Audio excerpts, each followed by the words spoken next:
வீரமணி கண்டருக்கு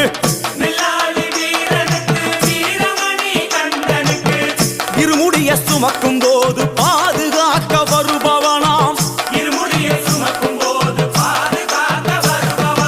எங்க கருப்பசாமி அவர் எங்க கருப்பசாமி சாமி.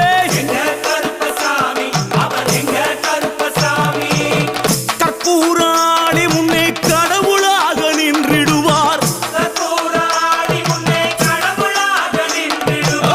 கற்பு வெட்டி கட்டிக்கிட்டு பாவங்களை போக்கிடுவார். எங்க கருப்பசாமி அவர் எங்க கருப்பசாமி சாமி.